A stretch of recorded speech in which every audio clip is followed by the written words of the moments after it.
എല്ലാവർക്കും ഒരുപാട് സ്നേഹത്തോടെ മിനീസ് കിച്ചണിലേക്ക് ഹാർദമായ സ്വാഗതം. ഇന്ന് നവരാത്രി 4-ാം നാൾ. ദേവി കൂഷ്മാണ്ഡ ദേവിയാണ് നാം ആരാധിക്കുന്നത്. നവരാത്രി 4-ാം നാളത്തെ കളർ മഞ്ഞയാണ്. 4-ാം നാളത്തെ കൂഷ്മാണ്ഡ ദേവിക്ക് സമർപ്പിക്കുന്ന പ്രസാദങ്ങൾ ചെറുപയർ സുഖിയൻ, തൈര് സാദം കൂടാതെ നിലക്കടല ചൂണ്ടലുമാണ്. നവദുർഗ സങ്കല്പം അനുസരിച്ച് നവരാത്രിയുടെ 4-ാമത്തെ ദിവസത്തിൽ ആരാധിക്കേണ്ട ദേവീ സ്വരൂപം കൂഷ്മാണ്ഡ എന്ന പേരിൽ അറിയപ്പെടുന്നു. പ്രപഞ്ചം സൃഷ്ടിച്ച ശക്തിയാണ് കൂഷ്മാണ്ഡ ദേവി. കു, ഊഷ്മം, അണ്ഡം എന്ന 3 പദങ്ങൾ കൂടിച്ചേർന്നാണ് ദേവിയുടെ നാമം ഉത്ഭവിച്ചിരിക്കുന്നത്. കു എന്നാൽ കുറവിനെയും ഉഷ്മം എന്നാൽ താപത്തെയുമാണ് സൂചിപ്പിക്കുന്നത്. 3-ാമത്തെ പദം അണ്ഡത്തെ സൂചിപ്പിക്കുന്നു. നവരാത്രിയിൽ പാർവതിയുടെ കൂഷ്മാണ്ഡ ഭാവമാണ് 4-ാം ദിവസം ആരാധിക്കുന്നത്. പ്രപഞ്ച ഉത്ഭവത്തിൻ്റെ ആദിസ്വരൂപവും കാരണശക്തിയും ദേവിയാണല്ലോ.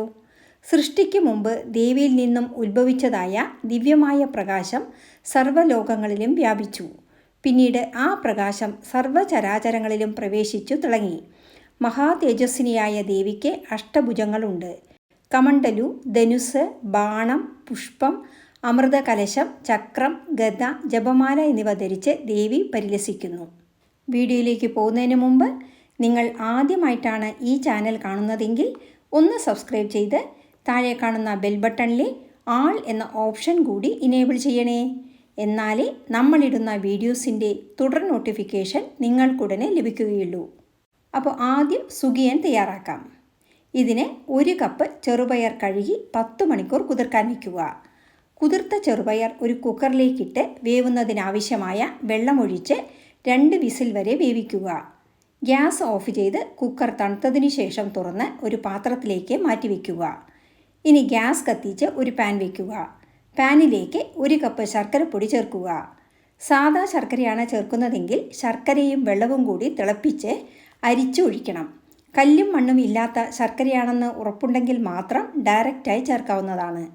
ശർക്കര ഉരുകി ഒന്ന് തിളച്ച് വരുമ്പോൾ 1 കപ്പ് തേങ്ങ ചിരവിയത് ചേർക്കുക.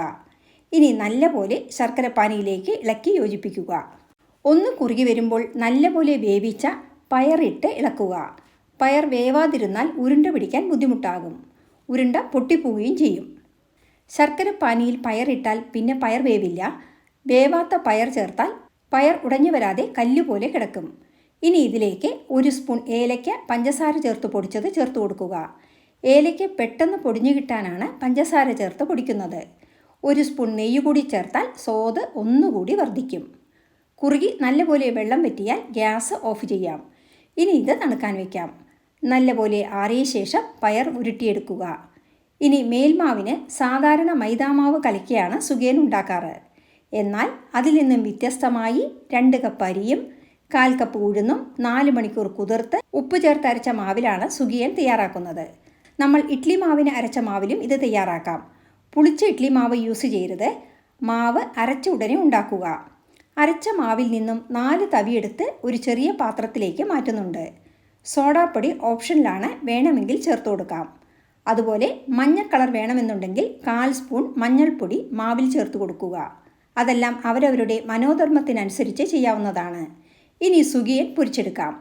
ഇതിന് ഗ്യാസ് കത്തിച്ച് ഒരു കടായി വയ്ക്കുക. കടായി ചൂടായി വരുമ്പോൾ എണ്ണ ഒഴിച്ചു കൊടുക്കുക. റിഫൈൻഡ് ഓയിലോ കടലെണ്ണയോ വെളിച്ചെണ്ണയോ ഏതിൽ വേണമെങ്കിലും ഇത് പൊരിച്ചെടുക്കാം. എണ്ണ ചൂടായാൽ സുഖിയൻ ഉരുളകൾ നമ്മൾ തയ്യാറാക്കിയ മാവിൽ മുക്കി എണ്ണയിലേക്ക് പതുക്കെ ഇട്ട് കൊടുക്കുക. കടായിയുടെ വലുപ്പത്തിനും എണ്ണയ്ക്കും അനുസരിച്ച് ഉരുളകൾ ഇട്ട് കൊടുക്കുക. എണ്ണ ചൂടായ ശേഷം മാത്രം ഉരുളകൾ ഇടുക. ഉരുളകൾ ഇടുന്ന സമയം ഗ്യാസ് മീഡിയം ടു ലോ ഫ്ലെയിമിലേക്ക് മാറ്റുക. അല്ലെങ്കിൽ സുഖിയൻ ഇട്ടതും പുറം പെട്ടെന്ന് കരിഞ്ഞു വരും. അതുപോലെ ഇഡ്ലി മാവ് കുറച്ച് കട്ടിയുള്ളതായിരിക്കണം. ഈ കാര്യങ്ങൾ ശ്രദ്ധിക്കുക. ഒരു സൈഡ് കളർ മാറിയാൽ മെല്ലെ മറിച്ചിടുക.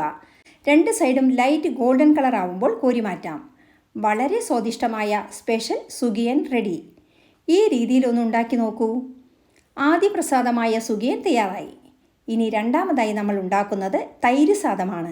ഇത് പച്ചരിയിലാണ് ഉണ്ടാക്കുന്നത്. 1 കപ്പ് പച്ചരി നല്ലപോലെ 2-3 പ്രാവശ്യം കഴുകിയെടുക്കുക. കുക്കറിലാണ് നമ്മൾ ചോറ് തയ്യാറാക്കുന്നത്. സമയവും ലാഭം, ഗ്യാസും ലാഭം.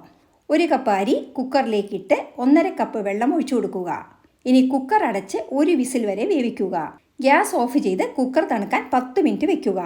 അതിനുശേഷം തുറന്ന് ചൂടോടെ ഉടച്ചു കൊടുക്കുക. ചൂടോടെ ഉടച്ചാലേ അരി മാഷായി വരികയുള്ളൂ. ഇനി ഇതിലേക്ക് നമ്മൾ ചേർക്കുന്ന സ്പെഷ്യൽ ഇൻഗ്രീഡിയൻറ്റ് ബട്ടറാണ്. 1 സ്പൂൺ ബട്ടർ ചേർത്ത് ചൂടോടെ യോജിപ്പിക്കുക. ഇനി ഇതിലേക്ക് ചേർക്കേണ്ടത് 1 കപ്പ് പാലും 2 കപ്പ് തൈരുമാണ്. ആദ്യം 1/2 കപ്പ് പാൽ ചേർത്ത് യോജിപ്പിക്കുക. കാച്ചി തണുത്ത പാലാണ് ചേർക്കുന്നത്. 1 സ്പൂൺ ഉപ്പ് ചേർത്ത് യോജിപ്പിക്കുക. അരി വേവിക്കുമ്പോൾ ഉപ്പ് ചേർത്തിരുന്നുവെങ്കിൽ പിന്നെ ഉപ്പ് ചേർക്കേണ്ട. ഇനി 1 കപ്പ് കട്ട തൈര് ചേർത്ത് യോജിപ്പിക്കുക. തൈരിന് അധികം പുളി പാടില്ല. വീണ്ടും 1 കപ്പ് തൈര് കൂടി ചേർത്ത് യോജിപ്പിക്കുക. തൈര് സാദം നല്ല വെണ്ണ പോലെ സോഫ്റ്റ് ആയിരിക്കണം. എത്ര നേരം കഴിഞ്ഞാലും ഡ്രൈ ആവാതെ ഇരിക്കണം.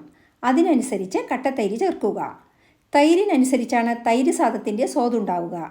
ഇനി നമ്മൾക്ക് ഒരു താളിപ്പ് തയ്യാറാക്കാം. ഇതിനെ ഗ്യാസ് കത്തിച്ച് ഒരു പാൻ വയ്ക്കുക. പാൻ ചൂടായി വരുമ്പോൾ 1 സ്പൂൺ നല്ലെണ്ണ ചേർക്കുക. ചൂടായ എണ്ണയിലേക്ക് 1/2 സ്പൂൺ കടുക് ചേർത്ത് കൊടുക്കാം. കടുക് പൊട്ടുമ്പോൾ ഗ്യാസ് സിമ്മിൽ വെച്ച് 1/4 സ്പൂൺ കായപ്പൊടി ചേർക്കുക. ഗ്യാസ് ഓഫ് ചെയ്തതിന് ശേഷം 2 പച്ചമുളക് നുറുക്കിയതും 1 തുണ്ട് ഇഞ്ചി ചെറുതായി എരിഞ്ഞതും ചേർത്ത് വഴറ്റുക. കുറച്ച് കറിവേപ്പില കൂടി ചേർക്കാം. ഇനി ഇത് തൈര് സാദത്തിലേക്ക് ഇട്ട് കൊടുക്കാം. കുറച്ച് മല്ലിയിലയും കറിവേപ്പിലയും തൂവുക. ഇനി ഇതിലേക്ക് ചേർക്കേണ്ടത് പവിഴം പോലെ മനോഹരമായ മാതള നാരങ്ങ മുത്തുമണികളാണ്. തൈര് സാദം പ്രസാദത്തിനായി ഒരു ബൗളിലേക്ക് മാറ്റി മുകളിൽ മാതള നാരങ്ങ വിതറി അലങ്കരിക്കാം. ഒരു കാര്യം മറന്നുപോയി, അണ്ടിപ്പരിപ്പ് സിമ്മിൽ വറക്കാൻ. അതുകൊണ്ട് ലാസ്റ്റ് അണ്ടിപ്പരിപ്പ് വറുത്ത് തൈര് സാദം അലങ്കരിക്കുന്നുണ്ട്.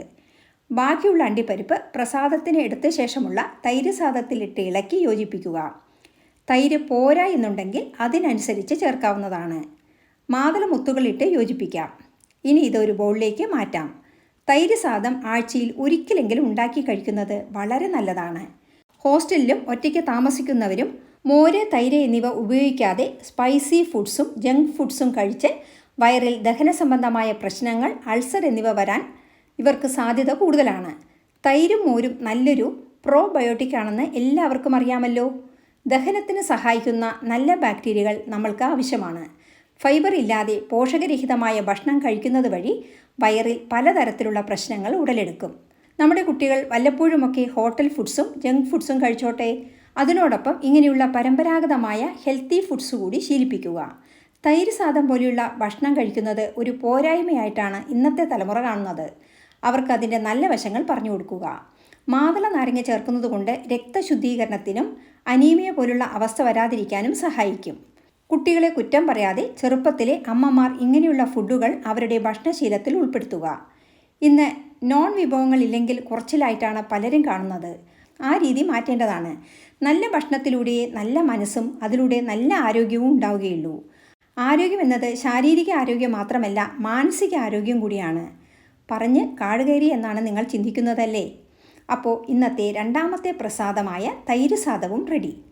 ഇനി മൂന്നാമതായി നമ്മൾ ഉണ്ടാക്കുന്നത് നിലക്കടല ചൂണ്ടലാണ്. നിലക്കടല കഴുകി 2 മണിക്കൂർ ചുടുവെള്ളത്തിൽ കുതിർക്കാനിട്ടാൽ മതി. നല്ലപോലെ വീർത്ത് കുതിർന്നു വരും. നിലക്കടലയിൽ ധാരാളം പ്രോട്ടീൻ അടങ്ങിയിട്ടുണ്ട്. അതുകൊണ്ട് ഡയറ്റ് ഫോളോ ചെയ്യുന്നവർക്ക് ഒരു നേരത്തെ ഭക്ഷണം നിലക്കടല ചൂണ്ടലാക്കാവുന്നതാണ്. കൂടുതൽ പച്ചക്കറികൾ കൂടെ ഇട്ടാൽ സൂപ്പറായി. ക്യാരറ്റ്, സവാള, കുക്കുംബർ, മാങ്ങ, തേങ്ങാക്കൊത്ത് എന്നിവയിട്ട് ചൂണ്ടൽ കുറച്ചുകൂടി സ്വാദിഷ്ടവും പോഷകപ്രദവുമാക്കാം. പ്രസാദമായതുകൊണ്ടാണ് നമ്മൾ ഇത് വേറൊരു രീതിയിൽ തയ്യാറാക്കുന്നത്. കുതിർത്ത കടല കുക്കറിലിട്ട് 7 വിസിൽ വരെ വേവിക്കുക. കടല നല്ലപോലെ വേവണം. ഉപ്പ് ചേർത്ത് വേവിക്കുക. വേവിച്ച കടല ഒരു പാത്രത്തിലാക്കാം. ഇനി ചൂണ്ടൽ തയ്യാറാക്കാം. ഇതിന് ഗ്യാസ് കത്തിച്ച് ഒരു പാൻ വയ്ക്കുക. പാൻ ചൂടായി വരുമ്പോൾ 1 സ്പൂൺ നല്ലെണ്ണ ഒഴിക്കാം. ഇനി എണ്ണ ചൂടാവുമ്പോൾ 1/2 സ്പൂൺ കടുക് ചേർത്ത് കൊടുക്കാം.